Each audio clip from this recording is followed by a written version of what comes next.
when you want something for so long and you really care about it.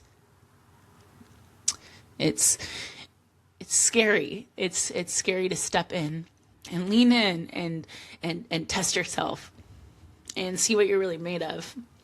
You're listening to Say It Anyway, the podcast for ambitious women done with holding back. I'm your host, Maggie Susu, and here we talk courage, self-trust, and how to live like you mean it, even when it scares the hell out of you.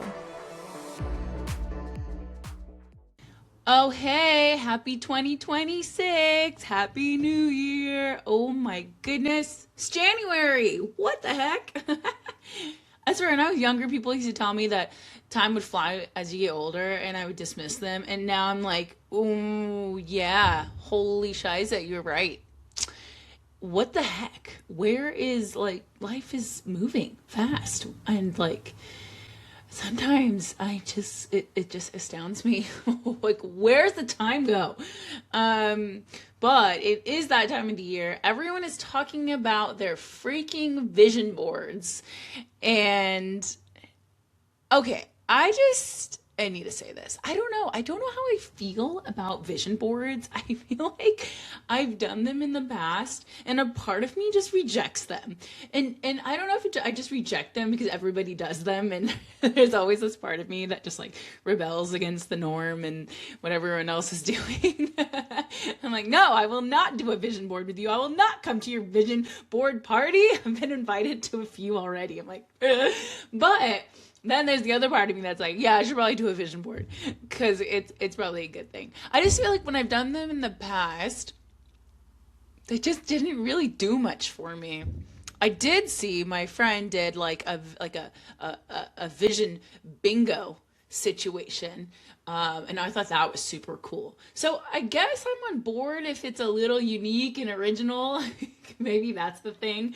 But I do believe, yes, it is important to have your goals in front of your face, and I'm not going to completely knock it. I know that it definitely supports. Maybe I just need to give it another chance.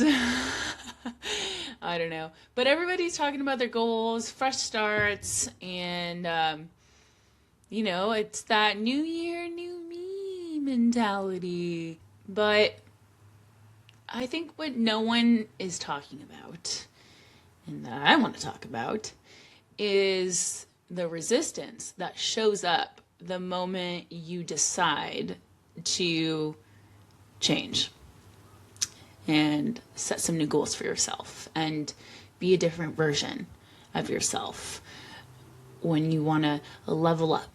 Because setting goals is important, and I definitely have set some goals for myself. I set the goal, I break down each of the goals by smaller actionable steps. I set dates for each of those and times for each of those. So I definitely believe in the power of goal setting and having a vision 100%. I guess just the delivery of the vision or the board or how it looks is where I'm like, I don't know yet. But I just think the end of the year, the past, I don't know, the last 2 weeks of the year were really challenging for me for some reason. I found myself, and I know everyone talks about around the holidays things slow down, and it's normal. You're busy, you're with family, yada yada yada. It's okay to relax and take a beat, and I'm all for that. But I just found myself too relaxed. I felt like a kind of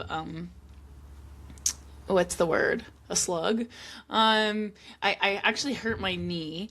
I went ice skating, and I like to go fast. Okay, I like to go fast, and I was going too fast, and I'm in a skating rink that is small, and there's a lot of people who do not know how to ice skate. And I'm not a pro at all by any means. I don't really know how to stop. I know how to go fast. But there's a lot of people who are lining the walls and going slow. So I needed to check myself and realize where I was at. So I'm going fast, and I see this girl. I'm going straight, and the girl in front of me decides to go right to find the barrier or the wall that she can hold on to, and I don't know how to stop. So I slam into this girl. I bear hug her, barrel her to the ground, and I felt my leg go out and my knee pop, and I was like, yep. I have been here before because I tore my meniscus in that same knee like years ago. And my knee goes numb. I get up. I can't really put any weight on it. I sit down. I take a break. The feeling comes back, and I'm like, I'm gonna go skating again. I skate for like another hour.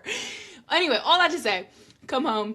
It's inflamed, and I'm out. For the next 2 weeks, I decide I'm not working out. I'm going to tend to my knee. I'm going to be very good. And hey, it's the holidays. It's the time to rest and all this stuff. So I'm not moving my body. And I think that I don't know if it's like this for you, but for me, when I'm not moving my body, when I'm not going to the gym and I'm not focused on my fitness, everything else slides. And everything else kind of tends to go to the wayside too. And I just was not working on my goals. I didn't do any podcasts. I wasn't working on my keynote speech that I'm building out for public speaking. I just really did the bare minimum. And honestly, what I did was check out. I really avoided. I did small things. I don't want to just put the image that I sat on the couch literally for 2 weeks straight, because I was out and about doing things. I was hanging out with family, friends, blah, blah, blah. But I just was not caring a lot about my goals, and I was kind of disconnected from them. And I find that this has happened to me in prior years around this time. I've started to notice this pattern where I think about the goals going into the new year, and I'm like, I definitely want to level up and change some habits and accomplish some things. And then I end up going back into my pattern of smoking a shit ton of weed and watching a ton of TV and binge binge watching shows and doomsday scrolling on social media. And then I feel really bad about myself. And that's what I found myself doing, especially in literally the last few days of the year. And this year, New Year's Eve fell on a Wednesday, or oh yeah, it was on a Wednesday night, right? And so the first day of the year was that Thursday.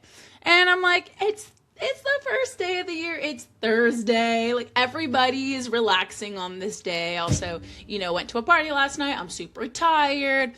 And I did this last year too. I smoked weed on the first day of the year and watched TV. And it was a rainy day. Okay, look at me. All these excuses. That's what goes on in my brain. And it's all good. And then the next day is Friday. And I'm like, it's Friday. I'll start on Monday. Fresh start.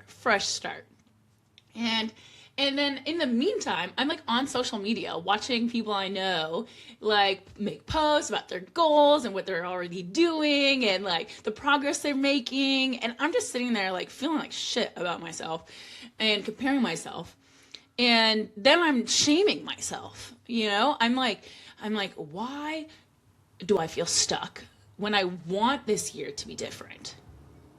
And why do I sabotage myself right when I decide to change?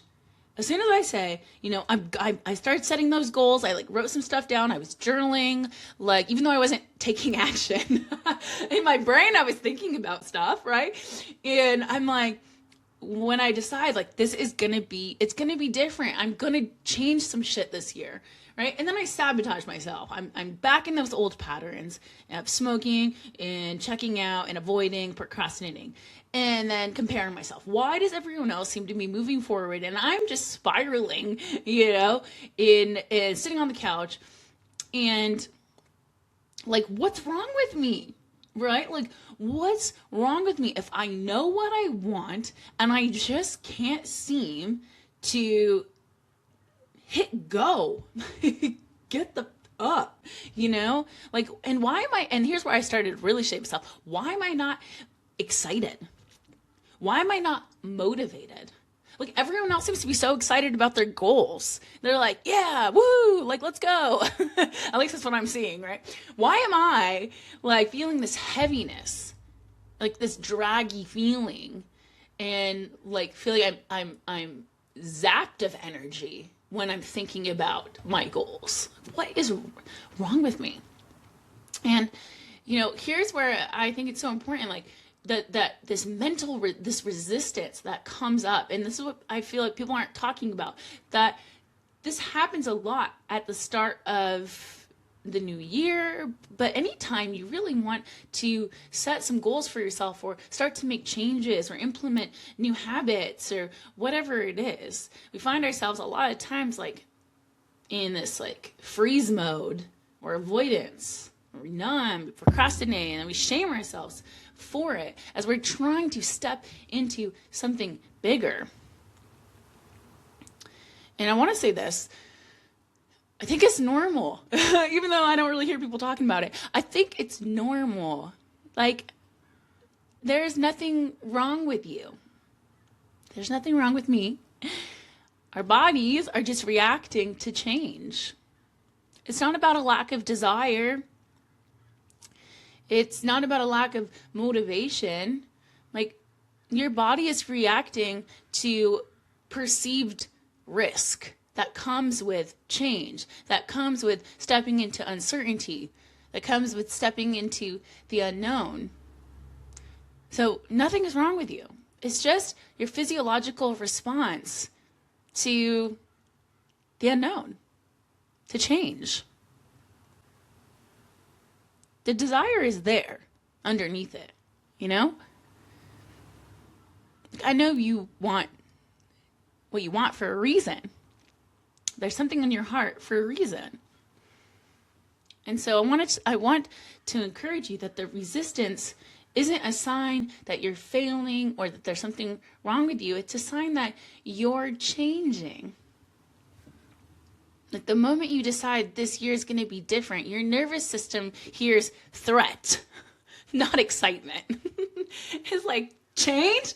We got to come off our like autopilot and our regular programming and think differently and take different actions and like behave in a new way and lean into something that we don't really know what it looks like exactly. Like, no, thank you. No. You sit your ass back down on the couch and you turn on Stranger Things. That's what the body thinks. Change is uncertainty. Uncertainty is lack of safety to the body. And resistance is a sign that you're about to do something different. And that is what your nervous system is reacting to. The second you decide to change, your patterns are going to fight you to stay the same. And that's when your system pulls you back into those familiar coping patterns. The procrastination, right? The watching TV endlessly, the like procrastinating by doing like all sorts of little unimportant things, the things that like you don't really need to do in this moment, but it makes you feel better that you're at least doing something. You're doing the laundry, you're cleaning the kitchen, you're running out and getting, more milk. I don't know. You're running errands. You're dropping off some stuff to return on Amazon. Whoop! Look at me crossing things off my list, feeling good, right? It pulls us back into familiar coping mechanisms like numbing, like just finding comfort and distraction in overeating, in smoking weed, hi, in drinking, going out, hanging out with people and partying, or doom scrolling, through social media. And we avoid, right? We avoid. We say, I'll start later. I got to do X, Y, and Z first. Or I gotta feel better. I gotta feel inspired. I'm tired right now. Once I feel energized, let me just take a nap. I'll do it later.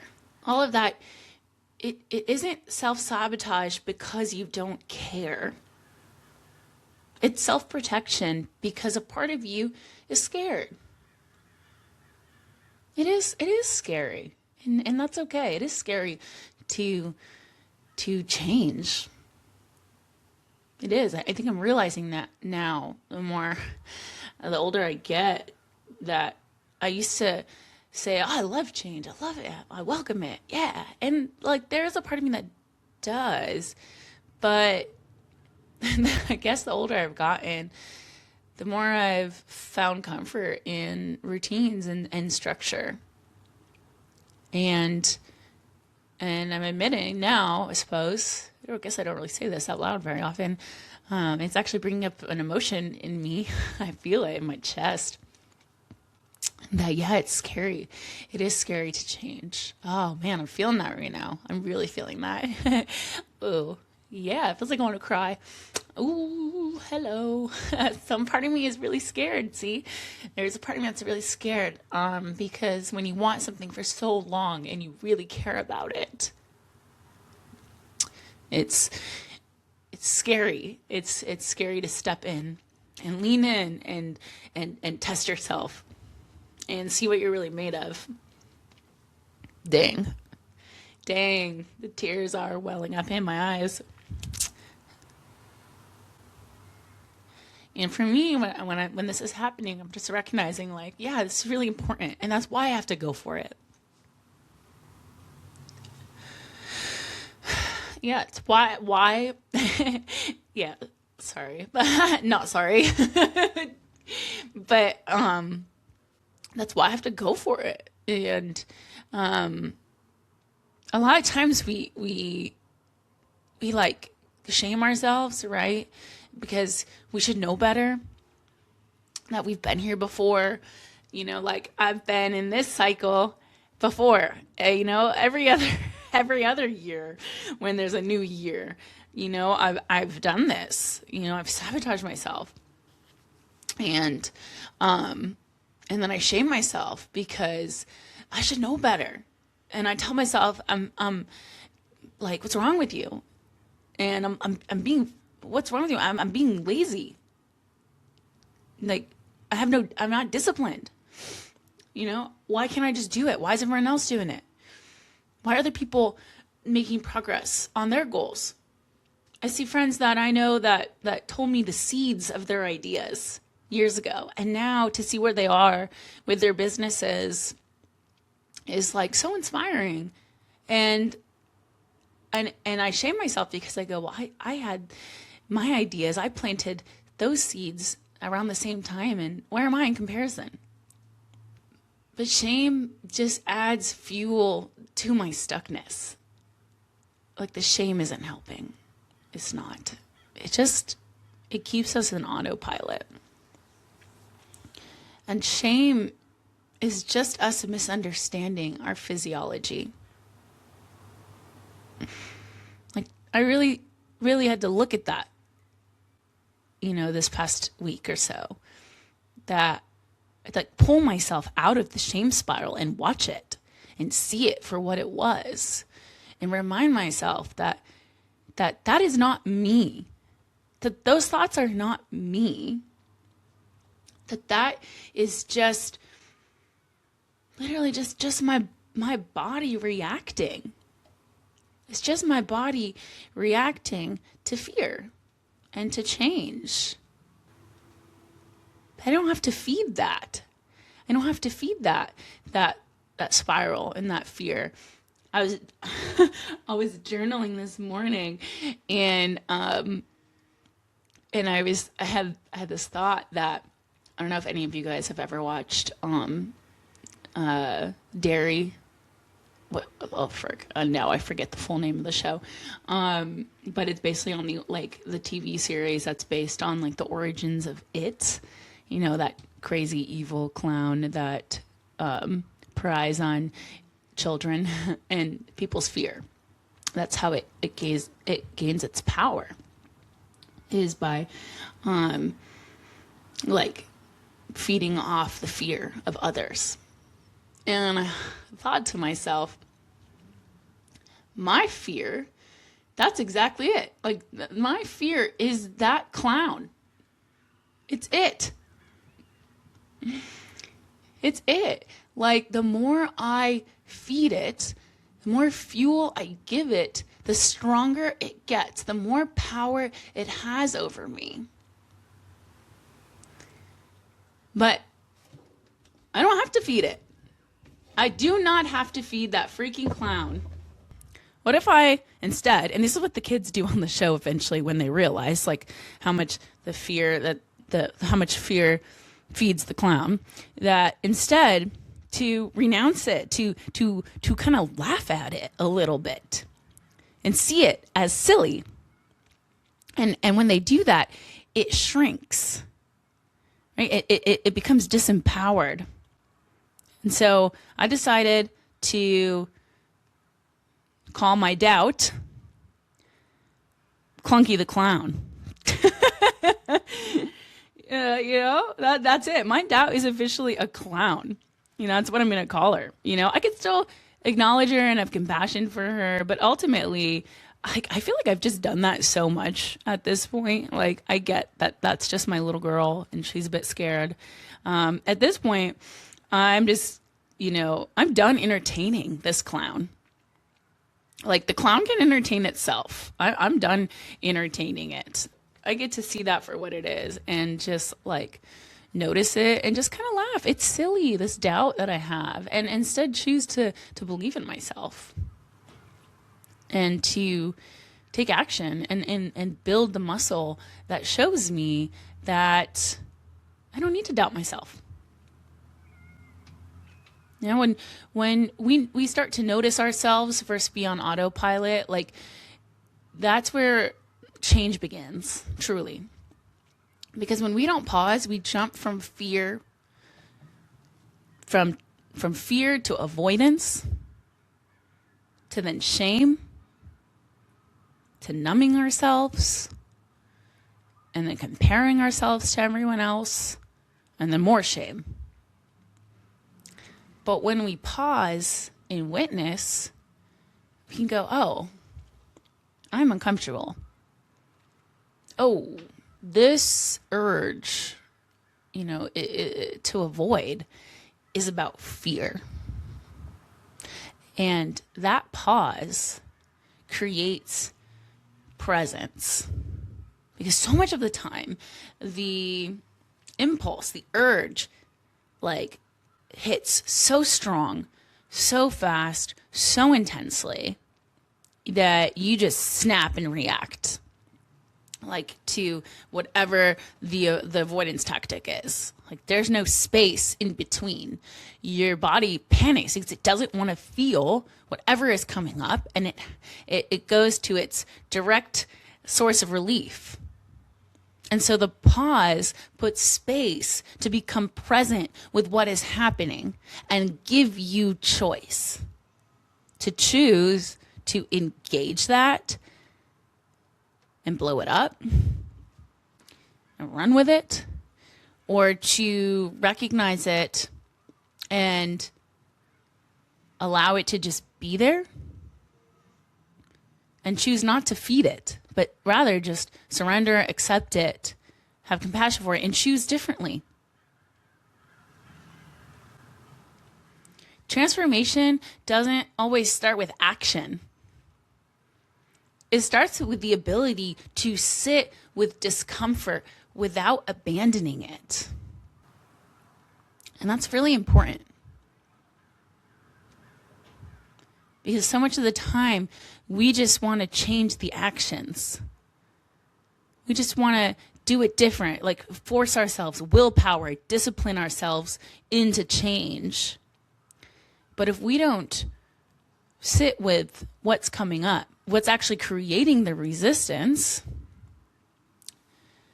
eventually that willpower muscle, that discipline muscle, that force, like it kind of dies. Like there's only so much willpower that you have.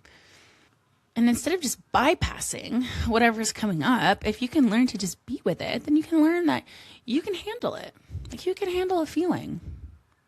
You can handle a feeling. Doesn't feel like we can. Maybe because at one point when we were younger, we didn't really know how to handle it. But now you, adult you, resourced you can handle a feeling. And you don't have to disconnect from yourself and run from yourself. You can choose to allow it. And as you choose to allow it and realize that you can be with it, you build confidence in your ability to manage those things as they come up, to ride the wave. Like you realize you can surf. You can surf, baby. You know? So what we can do is to just name it, like name what is happening as the discomfort comes up, as the instinct, the impulse to avoid, to procrastinate, to numb out. Like just name what's happening, label it. Ooh, this is just my nervous system reacting to something new. And that will diffuse it. Like, I'm not actually unmotivated. I'm just reacting to change. So check yourself. And give yourself some love. It totally makes sense that you feel this way. It's human. And it's your body's physiological instinct that we needed, at some point to survive. So it's normal. It's all good. And then you can remind yourself, like, this is what I did. I needed to connect back with myself and my vision after those 2 weeks off. And part of that was writing out, like, who is that for me? Like, who is the woman of my dreams? The woman who does things differently. When challenges arise, when things are scary, when, the woman who's like, is my higher self, who has accomplished her goals. Like, who is she? Like, who is that? And I wrote it out, and it's sitting on my desk. Like, she's someone who freely, like that, someone who speaks her mind freely and confidently. She's someone who acknowledges her feelings but doesn't let them run her. She is consistent and follows through on her word. She is patient with herself and others. And I've got just a list here of like, who is that woman? Because in those moments, I want to ask myself, what would she do when those feelings come up, when the discomfort comes up, when the fear comes up, when the doubt, when Clunky the Clown shows up? Like, what would she do? How would she think? What habits does she have? How does she handle, her emotions? So who is she? Because I can come back to that. That reminds me, and gives me a light. Kind of like gives me a path to follow.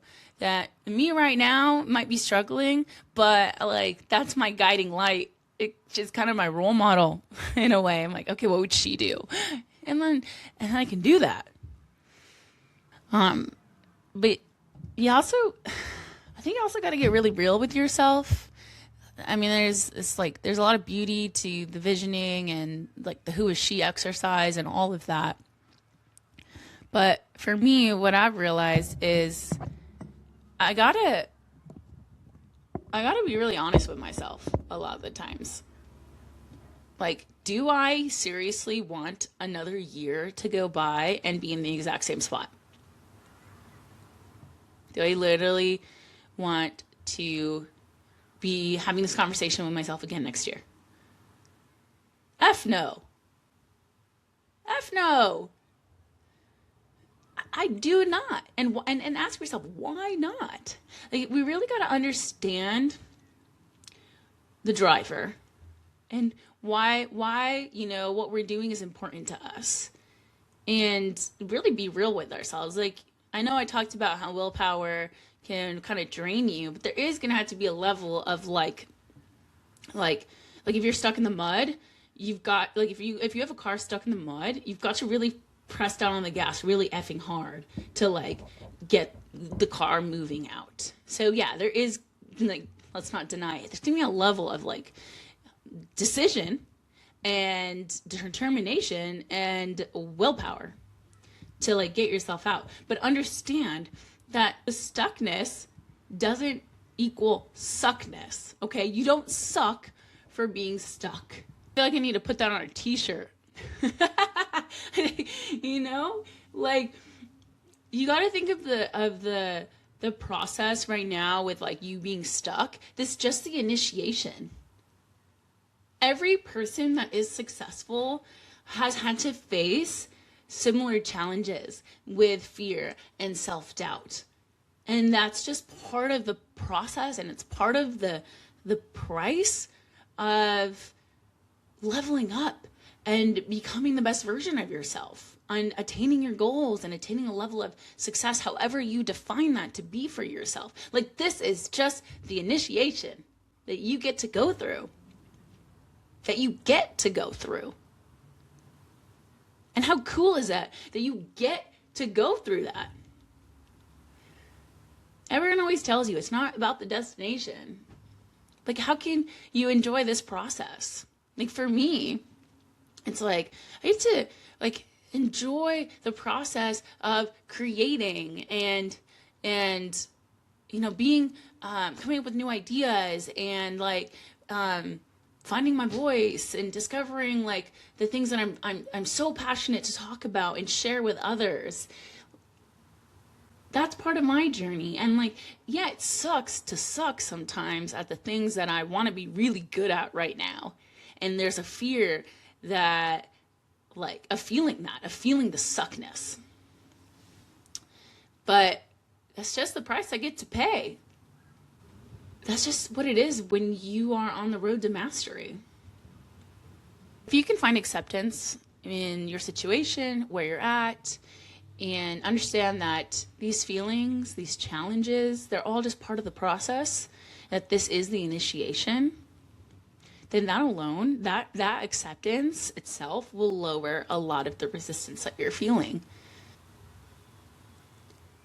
So one thing that really helped me after all that, because I did all of that, label it, give myself some love, the who is she, getting real with myself, all of that. And then I was like, okay, like, to get this car out of the mud, what's one small thing that I can do to like build some momentum? And for me, that was like, all right, I got to get moving again. And I nursed my injury long enough, I gave it enough time.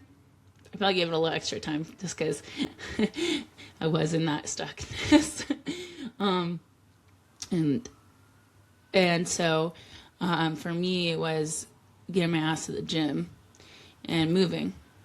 And even though it didn't look like 100% at the gym that day on Monday, I was in there. And I got my heart rate up, and I did some things, and I felt good. Like, for me, moving your body, like, that's like the foundation that allows me to like build some adrenaline, build some feel goods for myself, and it allows me to kind of put the train back on the tracks. So whatever that is for you, right? Just choose one small step, one thing that's going to help you to build some momentum for yourself. I'm going to leave you with a couple questions here. just for reflection, where are you shaming yourself for a very human response? Where are you shaming yourself for a very human response?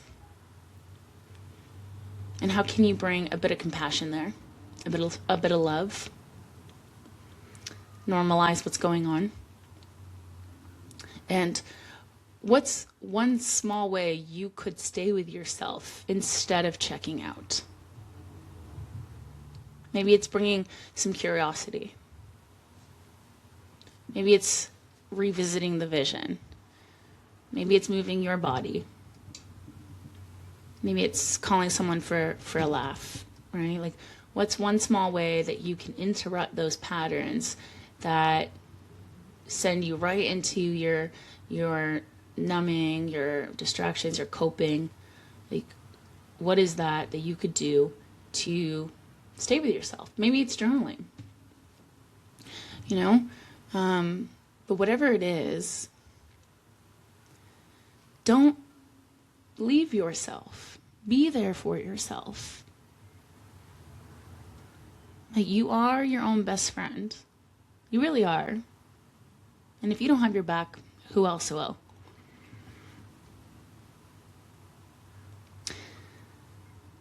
This year, 2026, this year doesn't change because you push harder.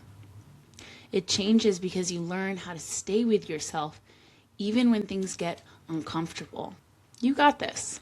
2026, that's your year, baby. Sending you lots of love. Whatever it is you're committed to this year, whatever those goals are, go out, make it happen. Go do it, be it, and say it. Say it anyway. Hey girl, thanks for tuning in. If this episode hit home, spread the love. Maybe share it with a friend or drop a comment. I'd love to know what landed for you. And remember, your voice matters. Whatever you're holding back, say it anyway.